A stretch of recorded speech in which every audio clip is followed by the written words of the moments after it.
We are once again battling giants now in subs this month, and we are narrowly behind. Now, look, we're playing from a disadvantage. We have more subscribers than those Giants fans do. Doesn't mean we should be losing. We still know about 40 to 50% of you watch the show and aren't subscribed. Change that. You get free Cowboys videos every single day. YouTube.com/@CowboysTV. Let's talk Stephon Gilmore. He is one of, if not the biggest free agent unsigned that has at least a chance, however small it is, to end up back in Dallas. But there's been very limited buzz on him signing anywhere. The Panthers had been linked pretty heavily. He's from South Carolina. And Jadeveon Clowney continues to push for a reunion between the two with the Panthers. Clowney saying recently at minicamp for Carolina, that's my guy. I talk to him all the time. He wants me to move out here, though. I was like, I ain't moving up there. We can hang out. Just come on and sign with the Panthers and be up here with me. I do stay out of it. I let him do his thing. I just hope and pray he ends up here with me. But it's fun. It's fun. Like I said, I'm just talking to him and picking his brain. He's got options. When you have options, it's even funner. So I'm just ready to see where he ends up. I do think the door remains open for Stephon Gilmore and a reunion with Dallas. Now, that door is not wide open waiting for it to come through. It just wasn't locked properly when you left it, or you left the garage door open overnight, which I certainly haven't been doing 3 straight nights in a row, promise you. Part of the reason why I think Gilmore is unsigned is a lot of the top corners are still unsigned. Stephon Gilmore is a free agent. Xavien Howard has been a free agent after getting cut earlier this offseason. Adoree Jackson's a free agent. Patrick Peterson. J.C. Jackson's been kind of in a weird career path, but those guys are all available. They're all older players, most of them coming off an injury of some sort as well. I think all those things combined tend to lead to a deflated market in the NFL and means that, there's not a lot of buzz, not a lot of interest for veteran players who want decent money and a probably guaranteed starting spot. Then when you get to June and into July, teams want to see if those young guys can do anything. But I think Gilmore's still a good football player. I think he's looking for various money, guaranteed-wise and playing time promises, etc. But he can still help a football team. And if the money's right and the playing time is right, which neither might be, or both might be wrong for Dallas, if we're being honest here, I would have interest for Gilmore. So what is the percent chance the Cowboys bring back Stephon Gilmore? Honest answers for me in the comments section of today's show. You should know what the ad break means. It means if I'm going to be an ad here, just ignore it. Nobody cares. Instead, head down to that pinned comment and vote.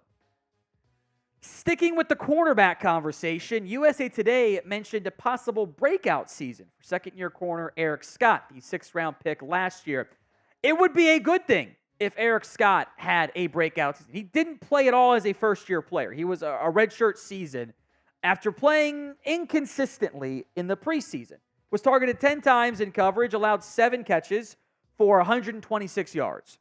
There is room for Eric Scott to carve out a backup role. I wouldn't anticipate him beating out Jordan Lewis for a nickel corner role, and I think he's got inside-outside flex. I'm very curious where he actually ends up lining up in camp.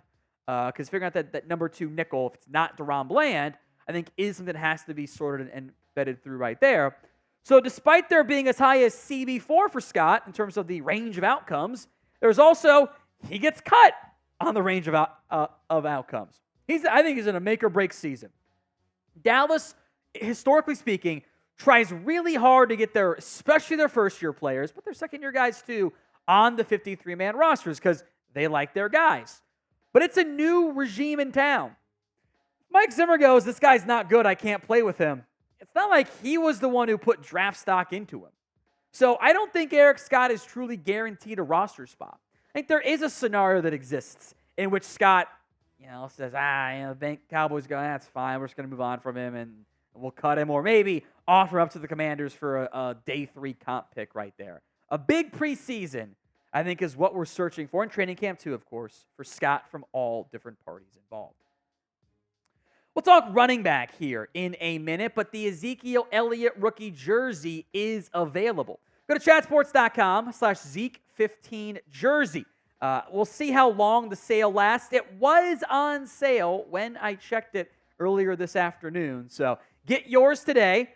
25% off at chatsports.com/Zeke15 jersey. Those sales aren't always super consistent, so take advantage while you can. Link will be in the comments section and the description of today's show. Chatsports.com/Zeke15 jersey. A trade rumor I want to get into on today's show from Bobby Belt, the Love of the Star podcast. He had mentioned maybe Isaiah Spiller, the Chargers running back, the former Texas A&M product. He could be a possible trade target for the Cowboys, citing the fact that the Cowboys liked him a couple years ago, coming out when he was a fourth-round pick. The Chargers have drastically overhauled their running back room with Greg Roman and Jim Harbaugh now in charge of the offense. It's the old Ravens duos there. It's Gus Edwards, J.K. Dobbins. They drafted Kamani Vidal in the 6th round. Elijah Dotson at times was active over Isaiah Spiller last year. Jarrett Patterson's gotten some run briefly in his NFL career, and Ben Mason's the fullback. Now, I did have interest in Spiller coming out of the NFL draft. He was a top 100 player for me on my board. He was actually my number 3 running back. I think I only had 2 in the top 75. It was kind of a lower-rated class for me. 3rd-round grade. The issue for me and for Dallas and the trade value and everything, he's been bad. He has not made any impact so far in his NFL career. Over the course of 15 games in 2 seasons, Isaiah Spiller has 55 carries for a meager 137 yards, which you guys can do math. 2.5 yards per carry is not good.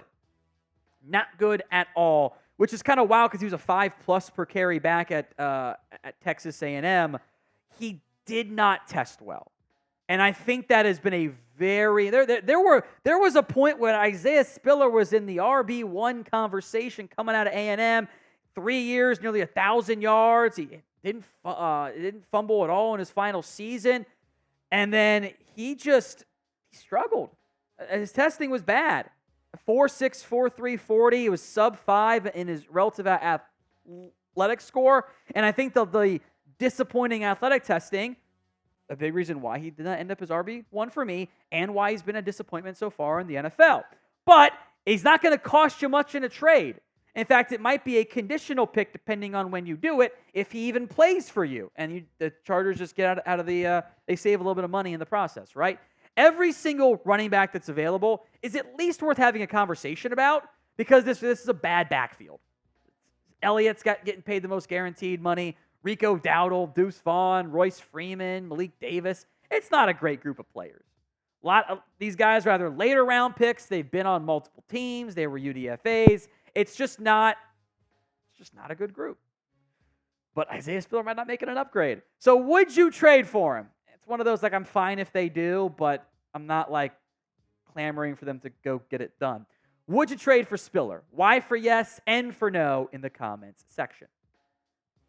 Let's talk breakout again here. We'll go to stick on the defensive side of the ball here. Sam Williams getting some hype from CBS Sports with a rather interesting argument from Cody Benjamin, who wrote, quote, "For a guy who received Defensive Rookie of the Year consideration in 2022, Williams often gets overshadowed by Micah Parsons and company. But after combining for 8 sacks, 15 TFLs, and 16 quarterback hits in his 2 NFL seasons, he could be primed for more with an expanded role."